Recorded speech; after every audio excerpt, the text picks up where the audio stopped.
मुंबई के अंधेरी का गोखले ब्रिज फिर एक बार चर्चाओं में है। इस बार फिर एक बार अपनी डिजाइन को लेकर गोखले ब्रिज की चर्चा है।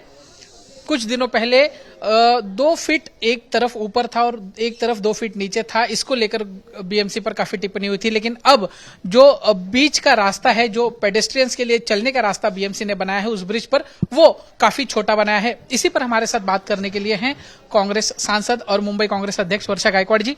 मैम, फिर एक बार गोखले ब्रिज को लेकर चर्चाएं हो रही हैं। पहले अपने डिजाइन को लेकर, हाइट को लेकर टिप्पणी हुई थी, और अब जो रास्ता गुजरता है वो सिर्फ एक ही व्यक्ति वहां से गुजर सकता है। बेसिकली मुंबई का जो इंफ्रास्ट्रक्चर अभी बना है नया, जिसका बहुत घाई गर्दी से फटाफट उद्घाटन करने के नाम पे बहुत सारी चीजें हो रही है, जिसमें से एक जिक्र आपने अभी किया कि गोखले रोड की बात आपने की।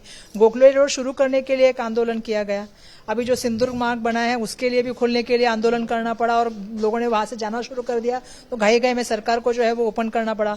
गोखले ब्रिज को उद्घाटन करने के लिए लोगों ने आंदोलन किया, उसके लिए लोग जाके घुस के आए, उसके बाद उसका उद्घाटन हुआ। उद्घाटन होने के बाद जिस तरह से वो ब्रिज बना, मुझे तो समझ में नहीं आता है। मुंबई महानगर पालिका में ये अभी नया जो कंसेप्ट आया है कि कंसल्टेंट रखो, इस तरह से बाहर के लोग रखो, ताकि जो बांधकाम होता है उसका पूरा अभ्यास करके वो लोग प्रोजेक्ट देते हैं, किसको टेंडर देना चाहिए, क्या कंडीशन होनी चाहिए, ये पूरा वो तैयार करते हैं। और इसके माध्यम से एक बड़ा भ्रष्टाचार होता है, क्योंकि अगर आपका एक बांधकाम डिपार्टमेंट है, आपके पास इतने सारे सिविल इंजीनियर्स है, अलग अलग डिपार्टमेंट में इंजीनियर्स है, तो ये करते क्या है? आपने जो गोखले ब्रिज पहले बनाया, मुझे नहीं मालूम, तो ये ऐसे बनाया कि उसमें इतना डिस्टेंस था कि कोई, मतलब वो थोड़ी बच्चा है कि उड़ी मार के जाए, वो तो ऐसे गाड़ी है वो सीधा ही चलेगी।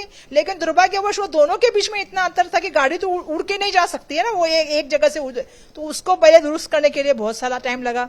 फिर वो खत्म नहीं हुआ, तो ये ऐसे आपने बोला जो पेडेस्ट्रियन के लिए जाने के लिए, लोगों को जाने के लिए, पदचारियों के जाने का रास्ता बना है, उसमें तकलीफ है। हमने देखा कोस्टल रोड पे बीएसटी का कब से लगा के रखा है, बस का लेन हो गया अभी 1 साल, अभी तक वो बस का लेन में बस जा ही नहीं रही है। जो रास्ता बीच में बनाया गया उसपे बीच में पैचेस लगाने का काम हुआ।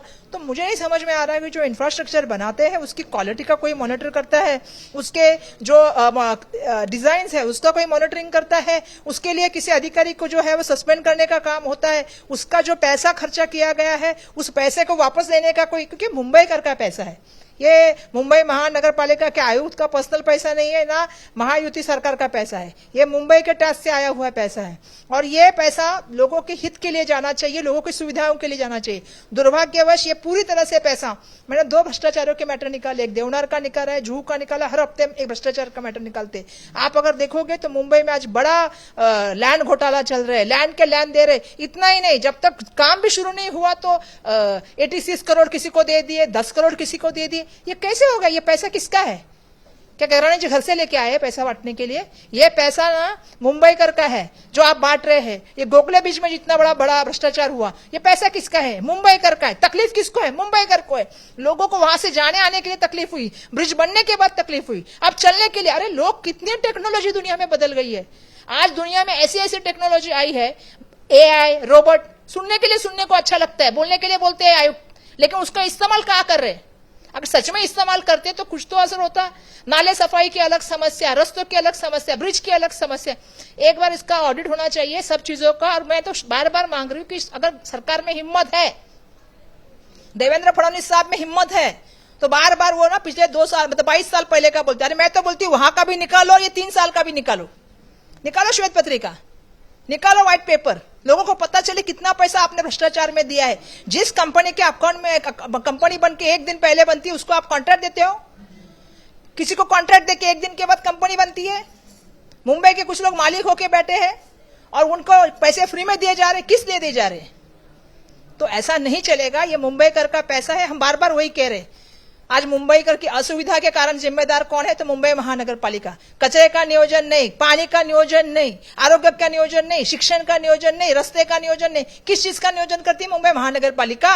और क्या करते हैं आयुक्त? इलेक्शन भी नहीं ले रहे, उसका भी नियोजन नहीं।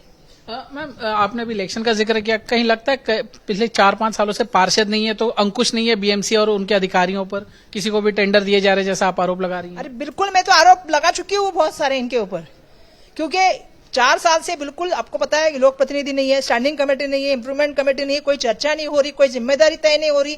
एक आयुक्त के हाथ में कारभार दिया है। पहले एकनाथ शिंदे जी मुख्यमंत्री थे, उनके पास ही ड्यूटी था, वही डिसीजन लेते थे। मतलब उसका फंड भी किसको जाएगा, इसका भी डिसीजन अगर राज्य सरकार लेने लगी तो क्या हो गया, पालक मंत्री लेने लगे। तो मुंबई महानगर पालिका में जो भ्रष्टाचार हो रहा है ये बिल्कुल कहीं ना कहीं हम सबको सोचने वाली चीज है, और आने वाले दिनों में हम सबको ये देखना पड़ेगा कि ऐसे हाथों में मुंबई महानगर पालिका नहीं जाए। क्योंकि अभी मुंबई महानगर पालिका के जो फिक्स डिपॉजिट थे, जो मुंबई करके थे, जब आपके पास नगर सेवक नहीं तो उसका हाथ क्यों लगाया, उसको तोड़ा क्यों आपने और किसके कहने पे वो तोड़ा। और आज इतनी जमीन, जब मुंबई में नगर सेवक नहीं है तो इतनी जमीनों का निर्णय कैसे होता है। आपका ये मच्छी मार्केट भी नहीं बचा है जो प्रॉफिट मार्केट के सामने है। क्या चल रहा है मुझे देश में समझ में नहीं। मराठी की बात करते हैं ना आप लोग, और कोड़ी बांधो तो आद्य नागरिक है मुंबई के, जिन्होंने मुंबई बसाई, आपने तो 350 करोड़ में बेच दिया किसी बिल्डर को। किसी कहने पे करा, किसी आपके एमएलए के कहने पे किया। आजकल तो भाजपा में मैं देख रही हूं दरेकर, लाड, वाघ, निकम, ये लोग चलाने लगे भाजपा के, ओरिजिनल भाजपा के। और आरएसएस के लोग गए कहाँ, ये भी एक सवाल पूछिए भाजपा को। मैम, अधिकारियों से जुड़ा हुआ ये एक सवाल है। एक महाराष्ट्र के बड़े नेता हैं, उन्होंने ऑफ द रिकॉर्ड बात करते हुए कहा था कि 72 अधिकारी महाराष्ट्र में से जिन पे हनी ट्रैप लगा है। नहीं, देखिए ऐसा है ना कि अधिकारियों पे हम भी देख रहे हैं कि जिस तरह से अधिकारियों ने बात करनी चाहिए, दुर्भाग्यवश अधिकारी उस तरह से काम भी नहीं कर रहे, डरे डरे से लग रहे। तो जैसे बोला है किसी नेता ने, जैसे आपका जिक्र कर रहे हो, तो अगर इसकी बात निकली है तो बिल्कुल चौकसी करनी चाहिए कि सच्चाई है तो सामने लाना चाहिए, नहीं तो ऐसे अधिकारी को उस पोस्ट पे रखना भी गलत है। क्योंकि इसका मतलब वो दबाव यंत्रणा में है। हमने देखा किसी अधिकारी को उसके ऊपर ईडी लगाई, आयुक्त के किसी एक आयुक्त पे ईडी भी लगाई थी, विरोधी पक्ष नेता पे ईडी लगाई थी। आज उनके पार्टी में जाने के बाद वो कहां हो गए, क्लीन हो गए। तो ऐसा नहीं होता है ना। जब आप किसी को हनी ट्रैप में देख रहे हो या किसी के ऊपर इल्जाम है तो ऐसे अधिकारी को उस पोस्ट पे भी नहीं रखना चाहिए। और इतने बड़े आदमी ने अगर उसका आरोप किया है किसी व्यक्ति ने, तो उसकी पूरी इंक्वायरी होनी चाहिए, लोगों के सामने सच्चाई भी आनी चाहिए। गोखले ब्रिज फिर एक बार चर्चा का विषय बना हुआ है, और इस बार इसके चर्चा में बने रहने की वजह है इसके बगल में जो हिस्सा है वो वहां से सिर्फ एक ही व्यक्ति गुजर सकता है। कुछ महीनों पहले ये ब्रिज जिस कारण चर्चा में था, हम वो कारण आपको बताएंगे। ये ब्रिज का बीच का हिस्सा है और इसी से लगा हुआ ये दूसरा हिस्सा ब्रिज का। कुछ महीनों पहले जब इस ब्रिज का काम शुरू था, तब इस ब्रिज का काम कर रहे लोगों ने, यानी मुंबई महानगर पालिका ने, इस ब्रिज के एक हिस्से को 2 फीट ऊंचा कर दिया था और इसके दूसरे हिस्से को 2 फीट नीचे कर दिया था। आप देख सकते हैं अभी भी इन दोनों ब्रिज के बीच में कितना ज्यादा गैप है। बीएमसी ने पूरी कोशिश की इस गैप को भरने की, जो 2 फीट का अंतर आ गया था उसे समान करने की, लेकिन इसके बाद अब बीएमसी ने फिर एक बार जो साइड वॉक है लोगों के लिए, वहां पर जो ये 400 मीटर का स्ट्रेच है, वहां से सिर्फ एक ही व्यक्ति गुजर सकता है। और अगर कभी मूसलाधार बारिश होती है तो वहां पर जल जमाव भी होता है, और ऐसे में लोगों को अभी भी इस ब्रिज से दिक्कतों का सामना करते हुए गुजरना पड़ रहा है। कैमरामैन अजय के साथ दीपेश त्रिपाठी, मुंबई आज तक।